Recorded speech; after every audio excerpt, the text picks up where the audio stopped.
les différents niveaux de profession de la foi chrétienne. Les différents niveaux de profession de la foi chrétienne.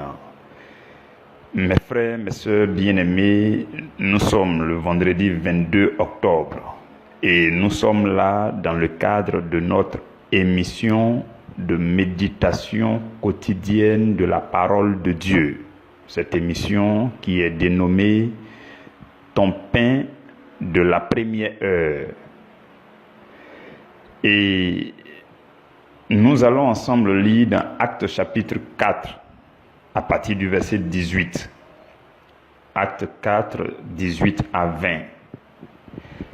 La Bible dit « Et les ayant appelés, il leur défendit absolument de parler et d'enseigner au nom de Jésus. Pierre et Jean leur répondirent « Jugez s'il est juste devant Dieu de vous obéir plutôt qu'à Dieu, car nous ne pouvons pas ne pas parler de ce que nous avons vu et entendu. » Parole du Seigneur, nous rendons grâce à Dieu. Dieu infiniment grand, Dieu puissant, Dieu créateur de toutes choses, créateur de l'univers, du ciel et de la terre, Dieu d'Abraham, Dieu d'Isaac, Dieu de Jacob, Dieu Père de notre Seigneur et Sauveur Jésus-Christ de Nazareth. Nous te bénissons et nous te magnifions encore en ce jour nouveau que tu nous donnes par ta grâce. Merci de ce que tu acceptes de maintenir encore en nous le souffle de vie. Merci de ce que tu prolonges encore notre voyage terrestre. Et nous voulons, Roi de gloire, marcher continuellement dans ta présence, avec beaucoup plus d'intimité. Aide-nous à y parvenir. Seigneur, nous voici encore réunis dans ta sainte présence et nous t'ouvrons nos cœurs afin que tu nous visites, que tu nous communiques tout ce dont nous avons besoin pour que notre marche, notre évolution, la suite de notre mission, Seigneur, soit agréable à tes yeux. Nous avons besoin de toi. C'est un plaisir pour nous de t'entendre, nous parler, nous interpeller, nous orienter, nous éclairer, nous illuminer, nous visiter, nous fortifier, nous affermir. Seigneur, c'est une joie immense pour nous. Parce que nous t'appartenons, nous sommes tes enfants.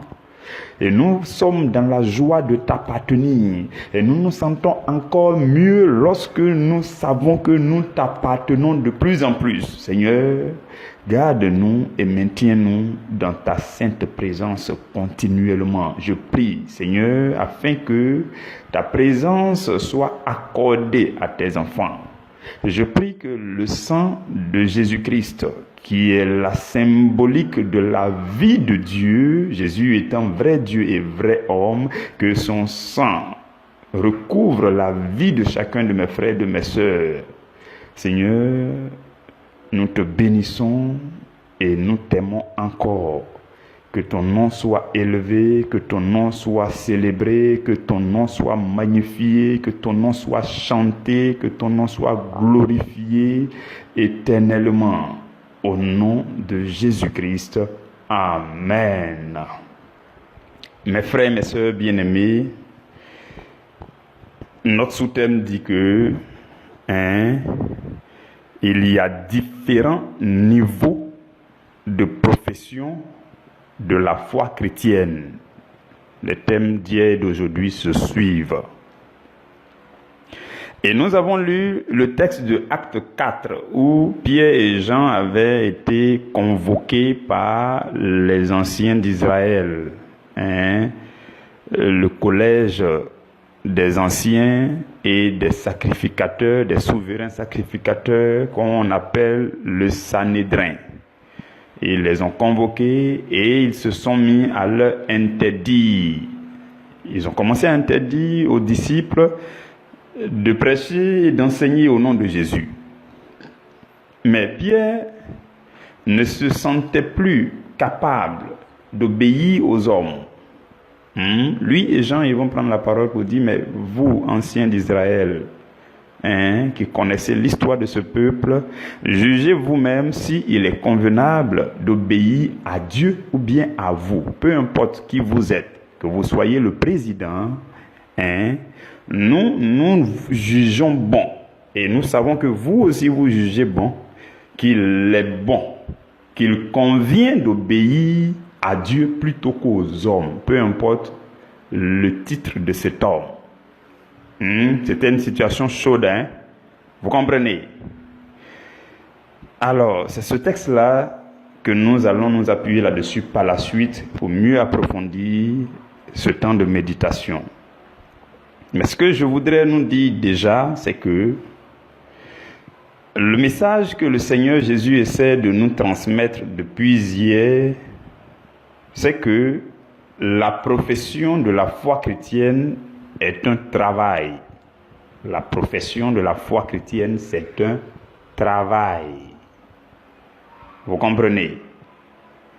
Et dans un travail, il y a des travailleurs temporaires et il y a des travailleurs permanents.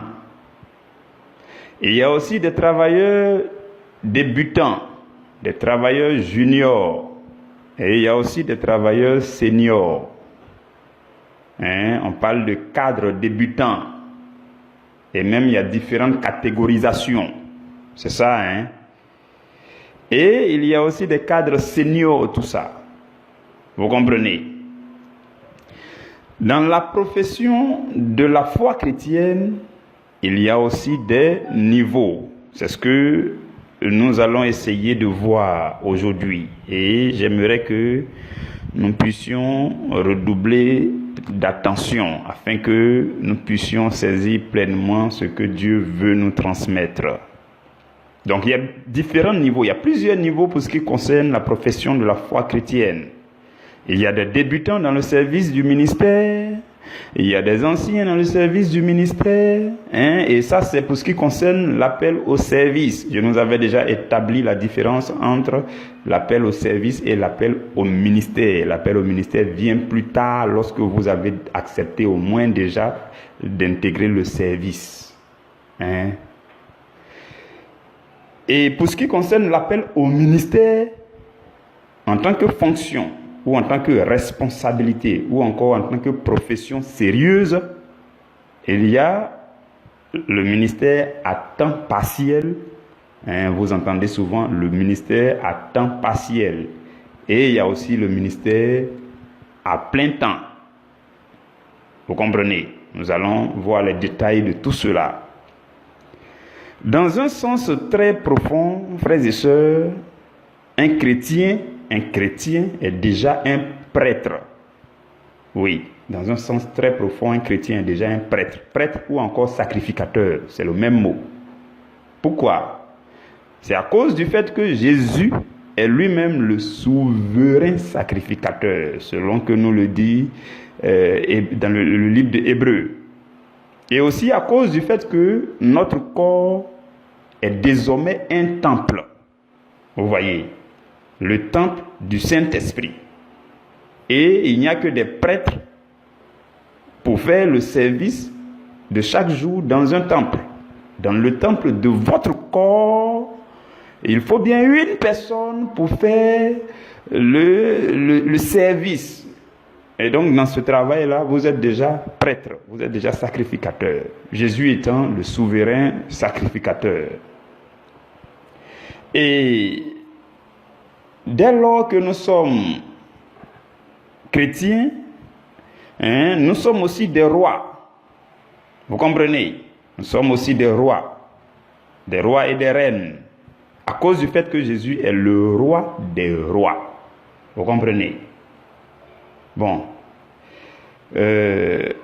ça c'est en quelque sorte l'identité que nous épousons dès que nous devenons chrétiens. Vous comprenez? Mais au regard de l'œuvre du ministère, sous la nouvelle alliance, frères et sœurs, Dieu a établi des fonctions à exercer. Cela veut dire quoi? en plus d'être prêtre et roi,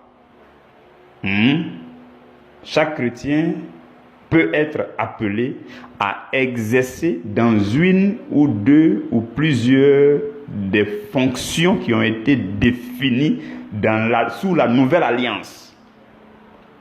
Éphésiens 4, à partir du verset 11, c'est un texte qu'on a eu l'habitude de lire.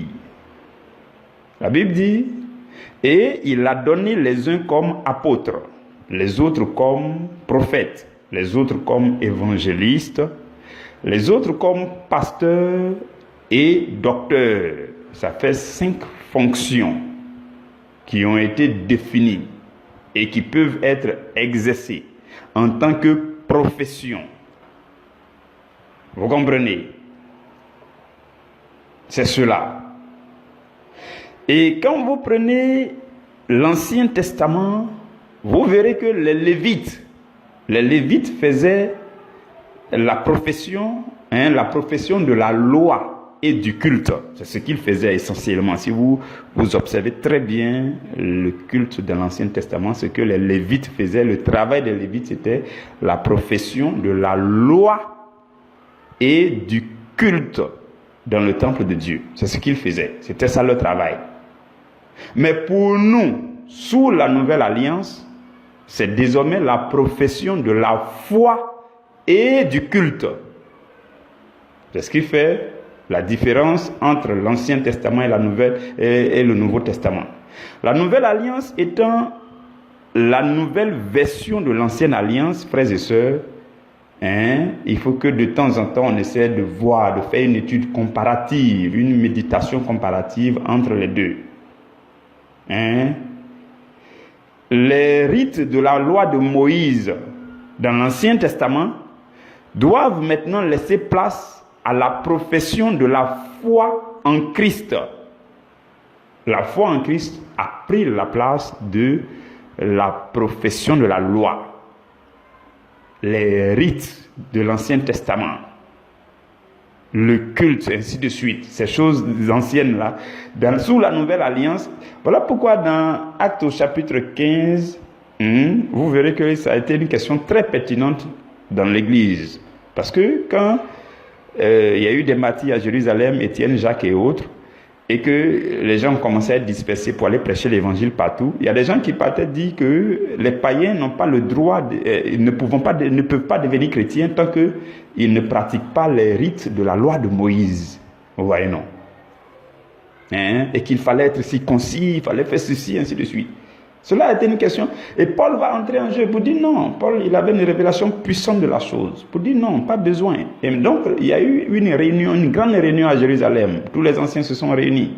Ils ont débattu cela avec le Saint-Esprit.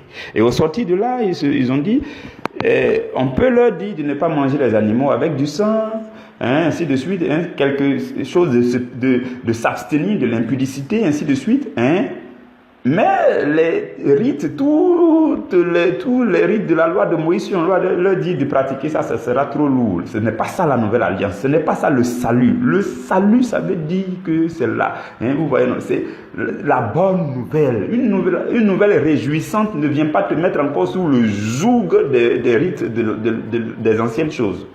Donc, ils ont fait une lettre et ils ont adressé à tous pour dire non, ainsi de suite. Donc, désormais, on continue notre profession en tant que chrétien, en tant que disciple de Dieu au travers du Christ. Mais ce n'est plus la profession de la loi et du culte comme dans l'Ancien Testament, mais c'est la profession de la foi et aussi du culte.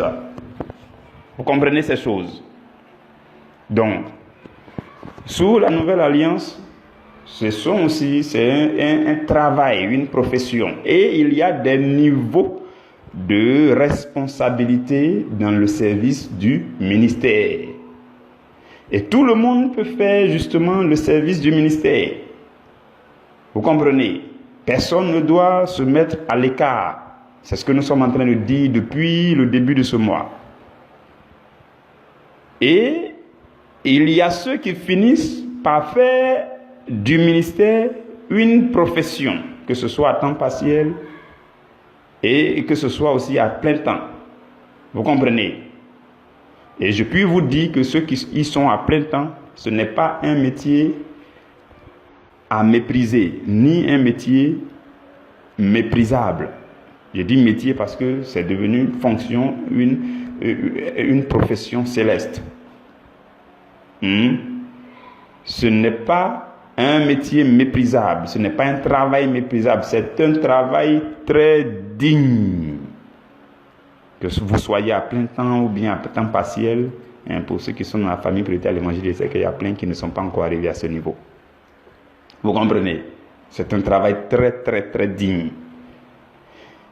Et le royaume a besoin, frères et sœurs, des gens. Le royaume a besoin des enfants de Dieu, des gens de la maison de Dieu, pour que le travail soit fait. Puisque nous avons dit que la consécration à la vie chrétienne, c'est déjà le fait de se consacrer à Dieu. Et se consacrer à Dieu n'a pas de sens si on ne se consacre pas aussi au service de Dieu. Je pense qu'on a dit ça lundi ou mardi. Donc le royaume a besoin de ceux qui sentent en eux ce qu'on appelle les dons de ministère, les 5 fonctions qu'on vient de citer. Ceux qui sentent cela en eux, le royaume a besoin d'eux dans la profession de la foi, dans le métier de la foi.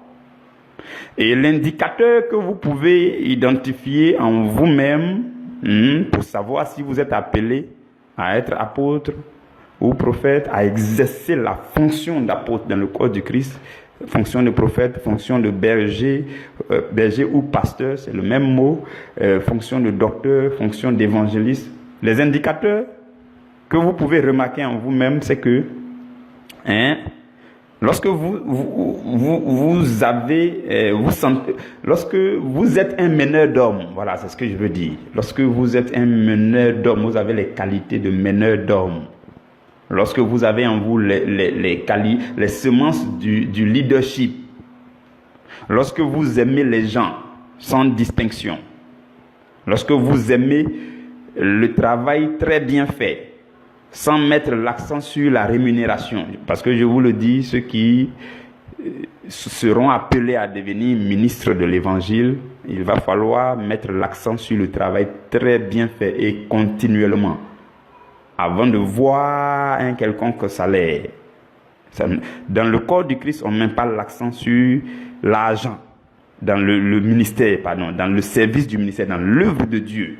En tant que ministre, on ne met pas l'accent sur l'argent.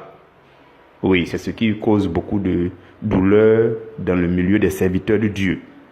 Il y a un homme de Dieu qui a dit une parole que j'ai vraiment aimée. Il dit: l'argent suit le ministère. Mais ce n'est pas le ministère qui suit l'argent. Non.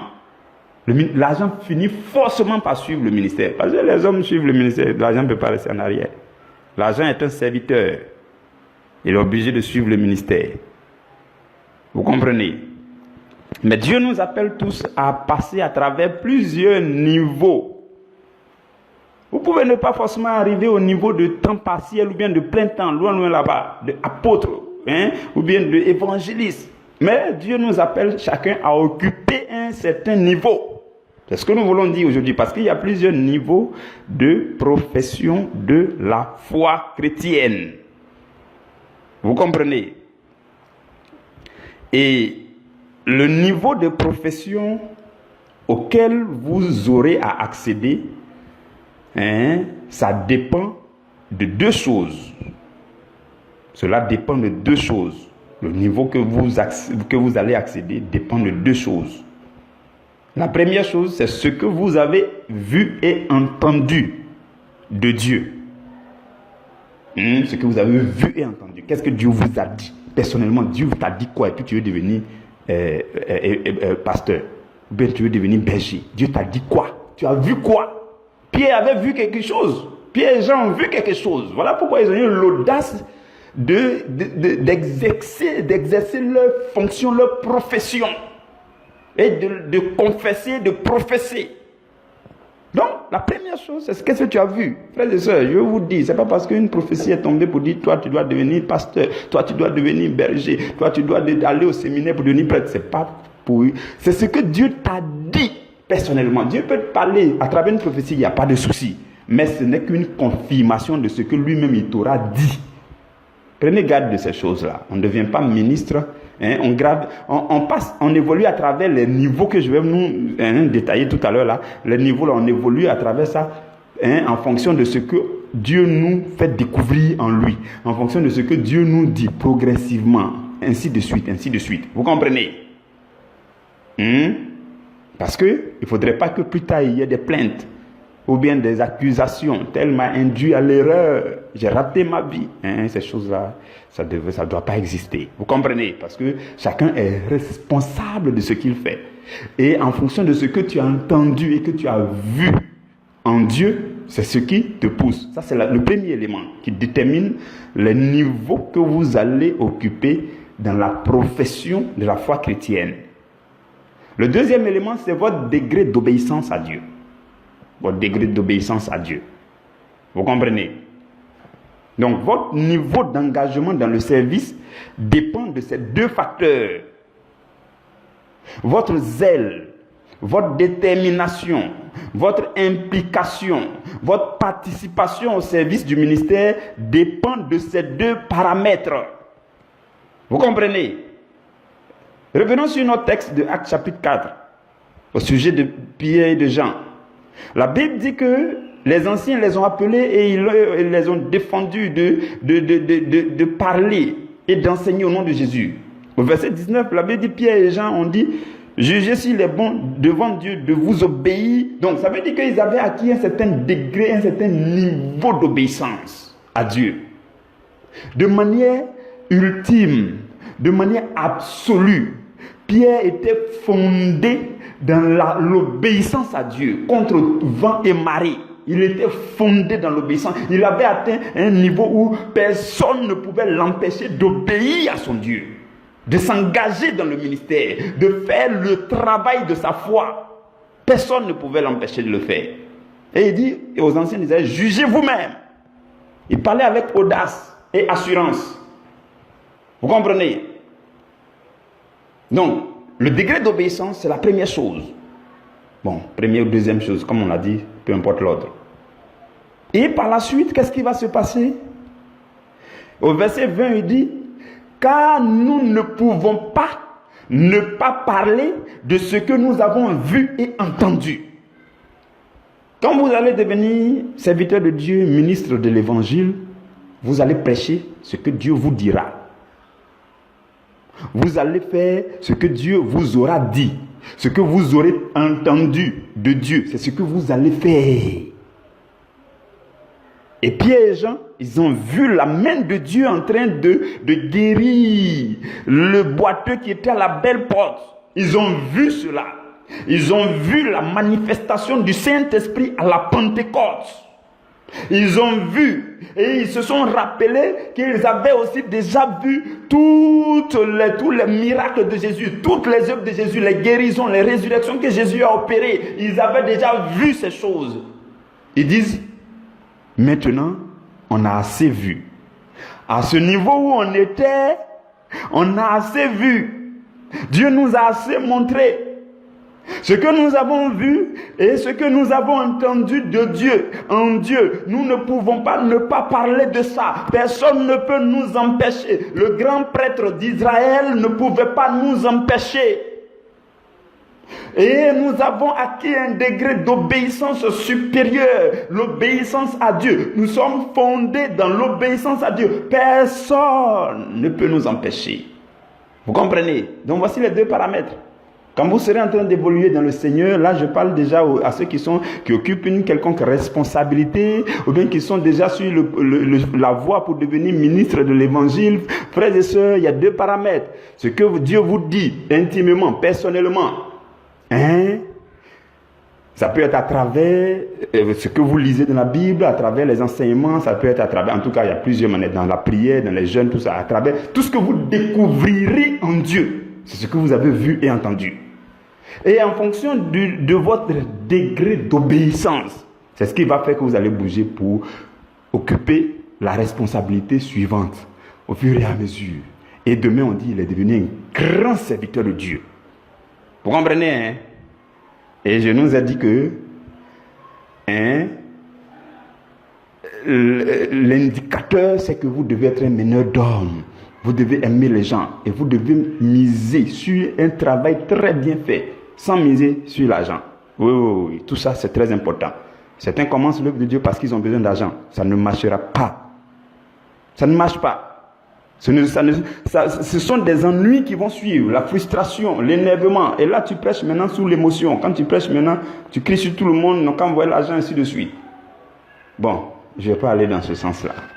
Mais vous savez quel mal l'argent peut causer parmi les serviteurs. Donc, si vous êtes sur le chemin pour devenir serviteur de Dieu, prenez les meilleures dispositions et devenez le serviteur selon le cœur de Dieu.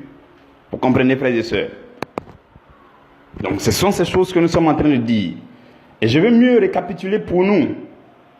Il y a plusieurs niveaux de profession. Profession de la foi chrétienne, il y a plusieurs niveaux. Lorsque vous décidez d'intégrer le service, sachez qu'il y a plusieurs niveaux. Vous allez évoluer à travers plusieurs niveaux. Vous n'êtes pas forcément appelé à arriver au dernier niveau. Mais tout dépendra de ce que vous allez découvrir en Dieu au fur et à mesure dans votre relation intime personnelle avec Dieu. Et tout dépend de votre degré d'obéissance. C'est ce qui va faire que vous allez évoluer d'un niveau à un autre, ainsi de suite. Vous comprenez? Mais il y a plusieurs niveaux. Je vais nous citer, je crois, 5 ou 6 niveaux dans la profession de la foi chrétienne pour que ce soit un peu plus pratique et un peu plus concret encore. 5 ou 6 niveaux.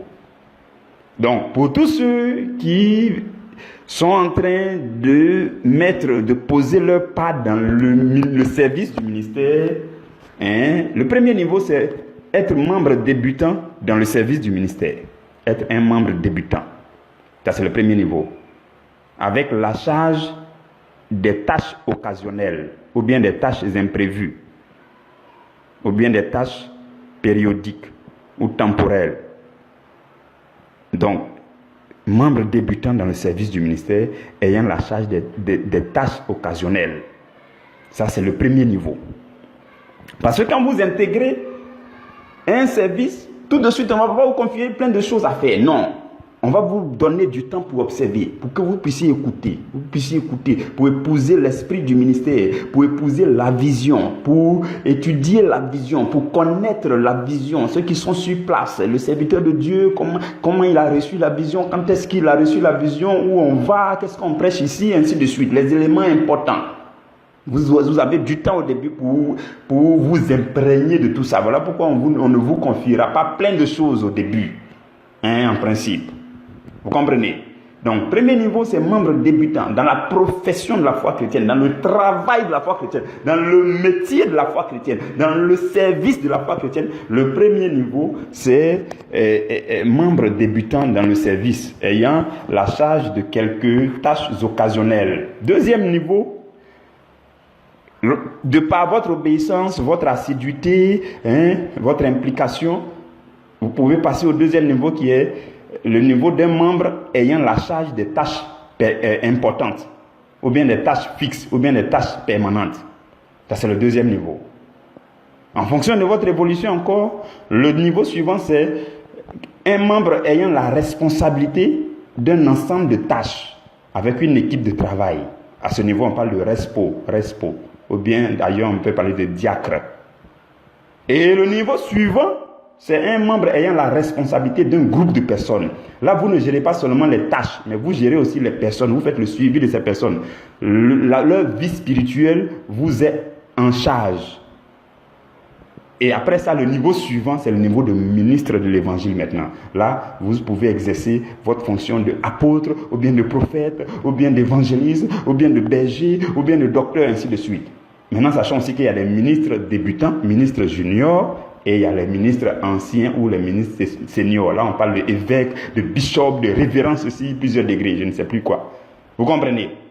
Quoi qu'il en soit, frères et sœurs, sachant que Dieu nous appelle tous à occuper un niveau et à progresser à travers les niveaux suivants en fonction de notre illumination et de notre degré d'obéissance. Que Dieu vous bénisse et que Dieu vous garde. Demain, nous nous retrouverons pour le dernier sous-thème de cette semaine. Au nom de Jésus-Christ. Amen.